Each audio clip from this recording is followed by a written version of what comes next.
Magandang araw sa inyo mga kababayan at narito na tayo sa Davao Oriental pa rin, no? Dito na tayo sa part 3 sa ating vlog kung saan natin na makikita yung falls na pinakataas sa buong Davao region, no? So ito na po yung first intro para mapuntahan na natin yung falls. Kung nakita niyo po mga kababayan, no? Yun sa tuktok, yun na po yung falls na pinakataas. Kita nyo? Dito to sa baba. Ito kami muna sa baba. At nag-intro muna kami dito para at least malaman nyo na dumating na kami dito. Sa 2 araw naming mission, no? So, oras dito ngayon ay alas 9 na ng umaga. Pero kung nakita nyo ay madilim pa rin dahil sa mga puno ng malalaking kahoy. So, puntahan natin ngayon. Kasama ko yung team pa rin sa aming mission ang pagpunta dito, no? So, ito yung falls na nakita nyo. Pero malayo pa daw yan. Kasi ang linalakad namin galing doon sa tinutulugan namin ay 1 hour. Hindi lang namin na-videoan kasi malapit na malubat yung cellphone namin. So wala kaming dalang power bank. So tara po.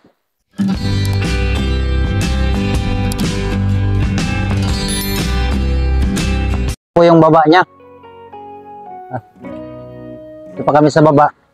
Paakyat pa kami doon. Papunta talaga doon sa falls, no?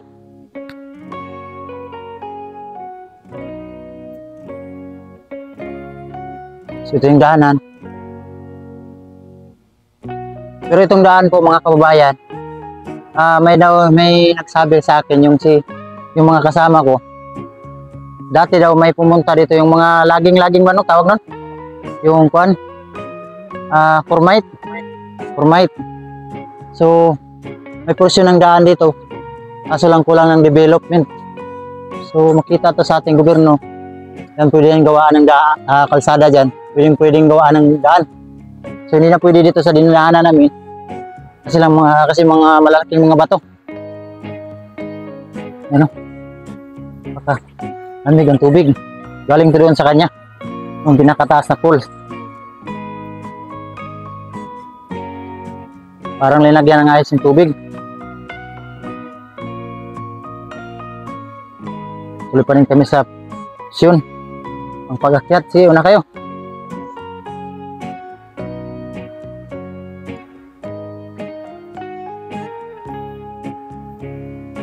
Basa na naman yung jogger natin.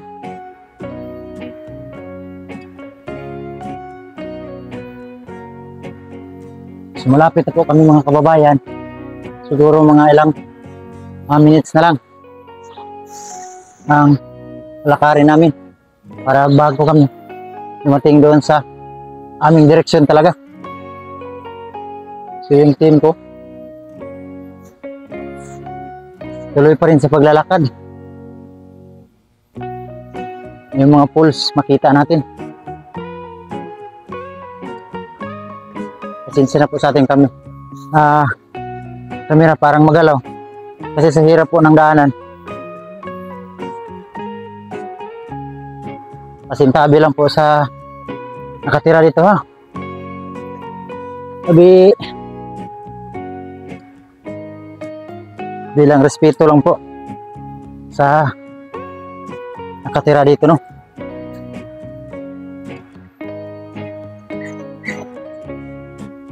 At tumating na kami dito sa baba na tawag lang Sampaw Falls. At nakita niyo rin sa tuktok ko mga kababayan ay hindi lang talaga 300 feet ang taas. So palagay ko siguro nasa mga sobra 300 feet. Kasi pag nakita yung tubig dyan sa kuan, parang pags na pag dumating sa baba. Ito baba pa to. Mahirap lang yung daanan. Papunta talaga doon sa tuktok. Sobrang taas po. Ang layo. Ito. Ngayon lang ay mahina kasi tag-init na.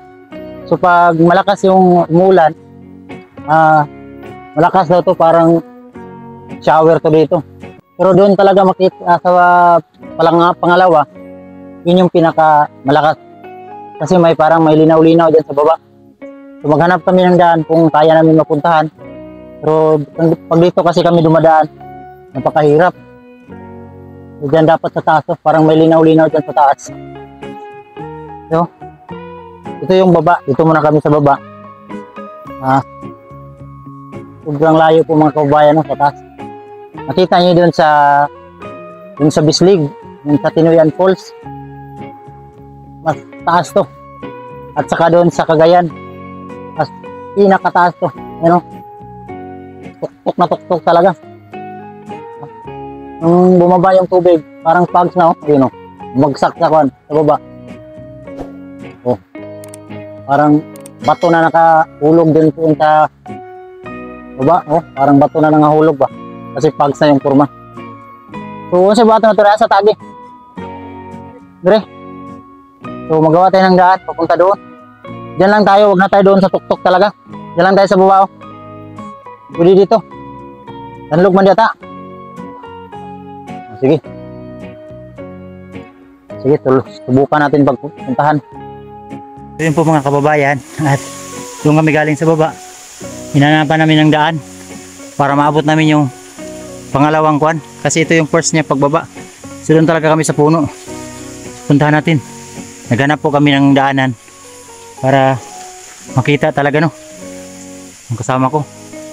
Napakahirap po yung daanan, no. Makabangin. Ang lalim.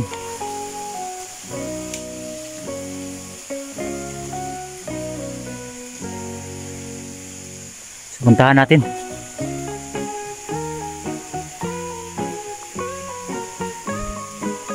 So, maganda talaga to pag ma-develop to. Kasi napakaganda tingnan po sa personal talaga. Kung makita mo talaga sa personal, ay nakapamangha. Napakaganda yung sa sobrang taas. Napakaganda tingnan. Yung kasama ko po ay nagawa ng daan para mapuntahan lang namin yung puno talaga.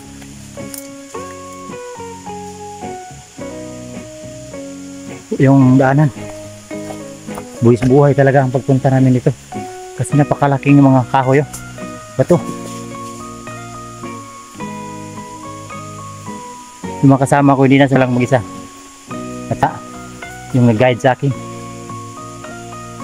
Sige ata kita. Ha? Sige lang. So, natatakot kasi yung kasama ko kasi yun lang siya sa baba, sobrang taas po talaga.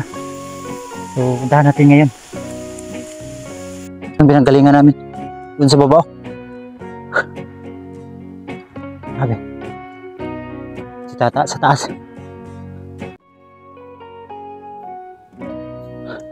Iingal pa ako mga kababayan sa sobrang taas ng bangin. Giingat ako ito, ginawakan ko lang yung mga uway.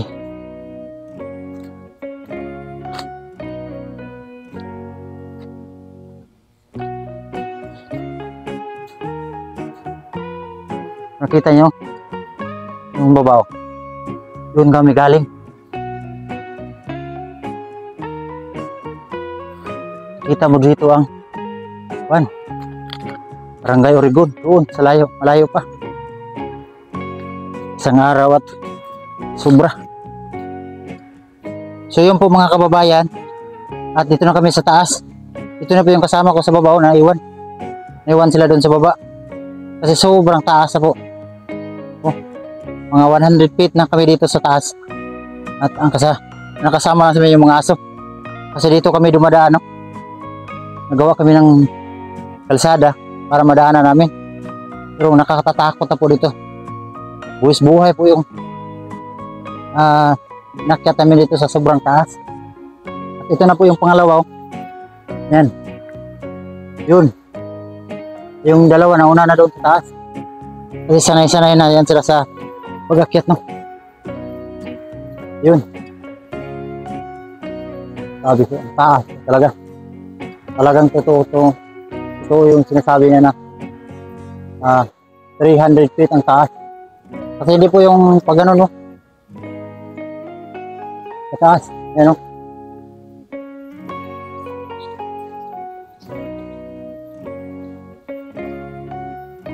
So, maganda to i-develop sa ating gobyerno, no?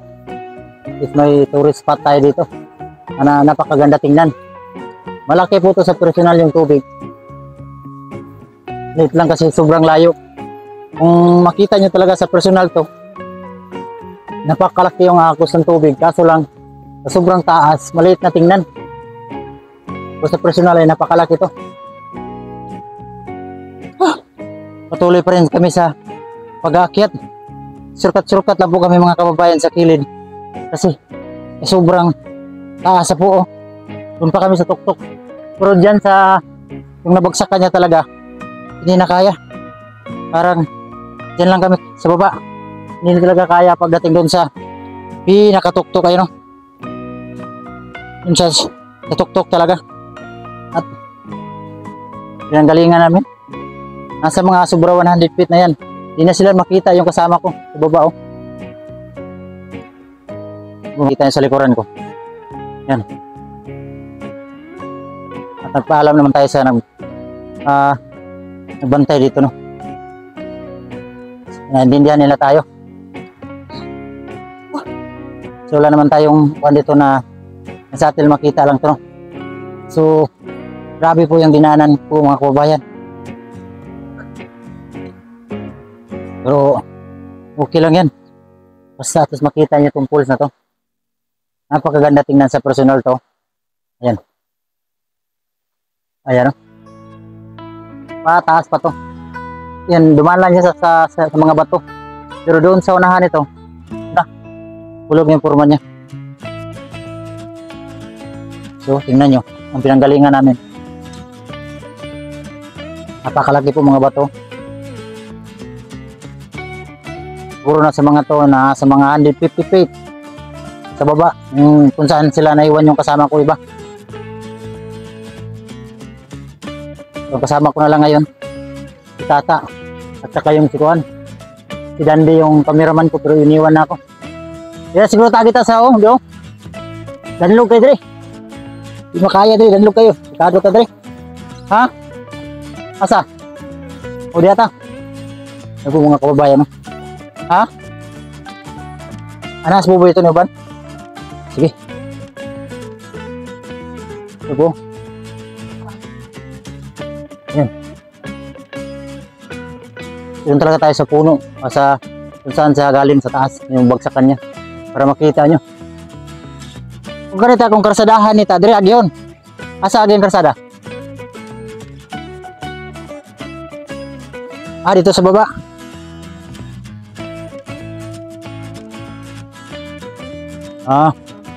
Kung sakaling magawaan pala ito ng daan, may porsyon naman dyan sa kilid, yung palip. Hindi dyan sa baba. Kalsada, papunta rin sa Barangay Oregon. So, sana makita talaga to sa LGU natin na dito sa Davao Oriental no. Kasi napakaganda talaga tingnan sa personal po mga kababayan. At tourist spot talaga to. Pag na-develop to, ganda. Sige. Ito po mga kababayan ng kanan.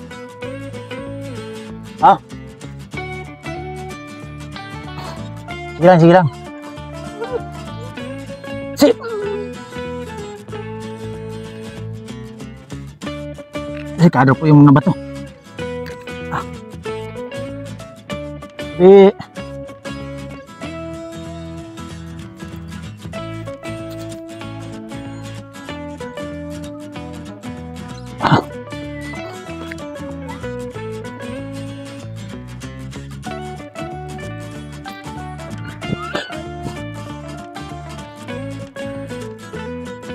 Grabe. Buat ako ta. Ayan lang, ayan lang. Ayan, ayan. Ayan, kaya rin.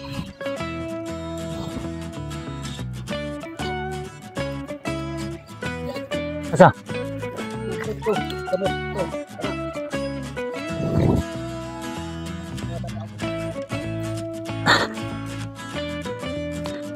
Ya, di taas. Ilan, taas.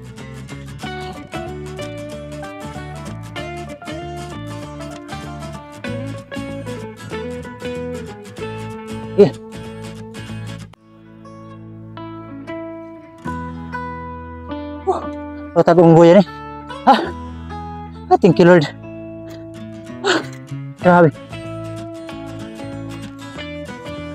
Grabe po. Pahinga muna. Sobrang hirap po. dinadaanan namin. Ito. Dun sa taas, hindi na talaga kaya yan. Dun tayo sa baba. Ayan. So kung saan natin makikita yung pulse na pinakataas, yung Davao Oriental.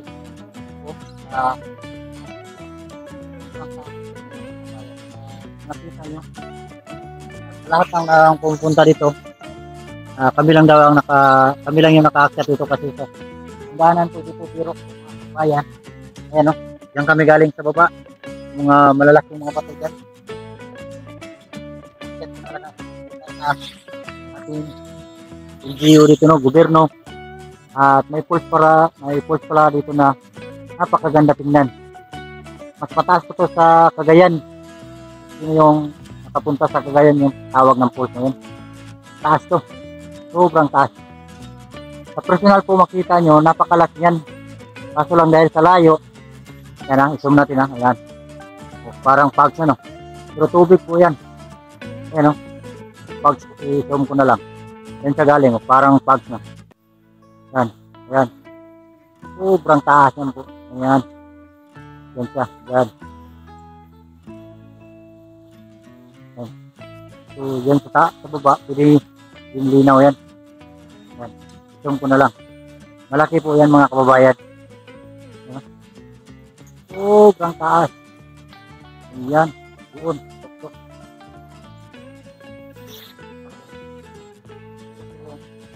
Malaki na ng araw. Doon kami galing na.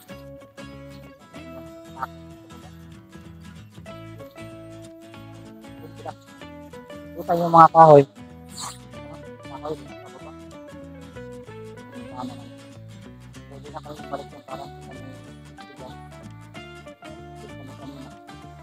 so yun po mga kababayan, no? Interview lang natin yung kasama ko na si Tata, si Zero. So sila kasi yung nakakalam dito sa lugar na to. Ang pinto daw ng falls na to ay marami talagang nakapunta dito pero hindi talaga dito sa taas.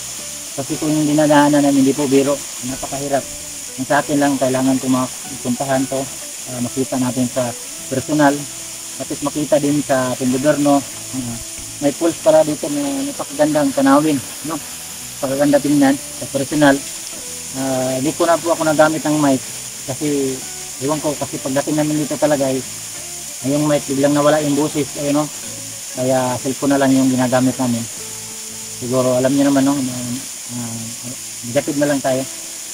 So ang sa atin dito, sana makita to sa ating gobyerno, sa ating mga video dito na itong dapat na lugar ay proteksyonan natin yung mga kahoy, huwag natin putulin, alagaan natin yung mga kalikasan, kasi pag ang kalikasan po ay nagagalit ay mahirap, maraming buhay ang makalas, no? So itong dinadaanan namin, maraming mga kahoy. Ito yung dapat proteksyonan natin, no? Na hindi natin dapat putulin. Makita ng ating gobyerno na may pulse dito, magandang tingnan. So, ayan, kaya ko inakyat to para makita, no? So, sobrang hirap, sobrang layo, pero lihad lang yan ang layo. Basta makita lang sa ating mga kababayan na may pulse dito na pinakataas. Ito talaga yung pinakataas sa buong Davao Oriental nakita ko. Kasi nakita ko din sa Aliwagwag Falls. Aliwagwag Falls nakita ko yun doon, pero hindi naman gaano ka taas. Kasi yung Aliwagwag malapad. Davao Oriental pa rin yun. At saka yung Agusan, Pinoyan Falls. Pinoyan ba yun? Anong tawag? Saan tawag ito? Maria Cristina. Mas taas to. Sa Maria Cristina Falls. Kung nakita nyo yung Maria Cristina, mas taas to. Nakita ko kasi yung Maria Cristina na yun. Mas taas to mga kababayan. Kaya ang pagtingin mo talaga nito, hindi na ganon. Ganon, no? Parang tumingin sa langit nito. Ayan. Kahit yung bato. Masakit na tingnan yung bato. Dahil sa layo. So, yun lang. So, yun po mga kababayan, no? Pasensya talaga sa busis natin na parang hindi masyado marinig yung boses natin dahil nga sa mic ay nawala na yung boses. Parang maingay kasi sa ingay ng tubig. Pasensya na no? Kasi para inakyat ko talaga to para makita nyo no.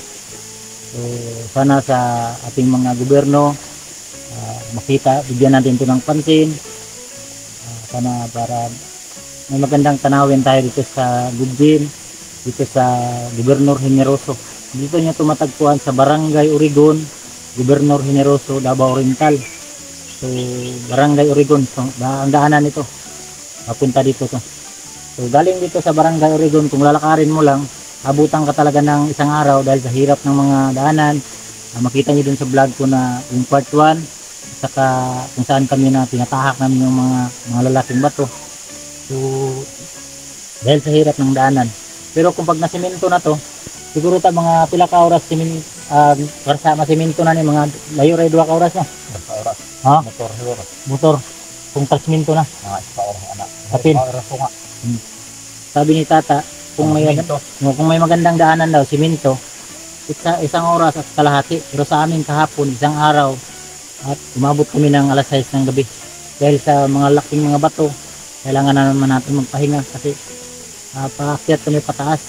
So, napakahirap. Pero pag simento siguro, pag madibilot na to, siguro 2 hours daw. 2 hours in 1 and 30 minutes. So, maganda lang, mabilis lang to pag naka-simento na to, madibilot to. Mabilis to lang mapuntahan. Kasi maganda, masimento naman galing din sa Rigon. Doon galing sa Magdog, simento naman papunta ng Barangay Urigon. So papunta din dito, simento na. Sana ay ma-develop ko na sa ating gobyerno. Sana makita ito siyempre sa ating napakabait na mayor, si Mayor Kulot Inuwalis. Sana makita niya ito. Naalam na yung mayor to pero hindi niya pala talaga nakita sa personal. Kasi nga sa hirap na hindi pwede papuntahan. At ako talaga, buwis buhay talaga yung inalay ko para mapuntahan ko lang to. Para makita sa ating mga LGU dito. No? So wala pong taong nakaakyat dito, hindi kami lang. Ngayon, sabi nila ako lang daw yung nakapunta dito dahil sa hirap talaga ng daanan. Kasi sa ubos tama. Yung maraming nakapunta dito pero doon lang sa baba yung kung saan naiwan yung mga kasama ko. Sobrang tuktok na po itong mga kababayan. Ayan o. Grabe yung tubig ito na. Dito na. Dito masakit niya. Mahirap eh. Linaw na, linaw. Dili malinaw pero bakanan ba. Dito bukan ako kung galing kita ganyan sa mas mataas pa to po mga kababayan sa Maria Cristina Falls. Napakataas eh. Ano?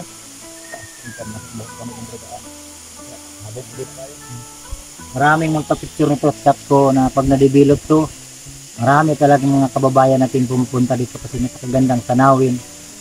Makita yung mga view ng mga malaking mga kahoy, virgin forest, yung mga kahoy. Lahat ng mga kahoy po mga kababayan, makita niyo dyan. Lahat ng mga dito nyo makikita din yung ginawa naming ilaw kagabi, yung almasiga. Ang almasiga po ay napakagandang kahoy, no? So yung balat niya pwede natin gawing ilaw. So yan yung dapat proteksyonan natin. At yung mga tanggili, yakal, kamagong, magtuno, at mga matitibay na kahoy, lahat nandito yun sa aming lugar. Ito lugar ko to po mga kababayan ay Gubjin. Gubjin to. Dito nyo matagpuan ng pinaka matitibay na mga kahoy. At dapat natin alagaan at hindi natin galawin, no? So again, maraming salamat. At ayun nga, no, sa inulit ko, kung sino may yung nakapanood sa video na to, paki-share sa ating mga kababayan, sa ating mga manonood, para at least maraming makakita at baka sakaling ma-develop to at pwede natin puntahan. Lahat welcome tayo dito pag ma-develop na to, no? Gandang tanawin to sa Pilipinas, no? So isa na to sa magandang tanawin dito sa ating Pilipinas. Yun man talagang maganda na pag wala tayong trabaho, may pabanding-bandingan tayo mapuntahan, yung mga kababayan natin na namamasyal, pwede pumunta rito pag na-develop nito. Kaya i-share natin itong video na to So, maraming salamat po mga kababayan. Magpasalamat din ako sa mga kasama ko na naiwan. Si Tata at saka si Buboy na sumama sa akin. 4 lang kami. At saka yung cameraman ko na si Dandy. Kami lang po yung umakyat talaga rito na sumama sa akin kasi yung 4 doon ay hindi nila kaya. So, maraming salamat po sa inyong lahat, sa mga viewers na hindi nag-skip ng ads, sa mga subscriber. Maraming salamat po. At dito ko na lang tatapusin ang vlog na to. At God bless you lahat. Bye bye po.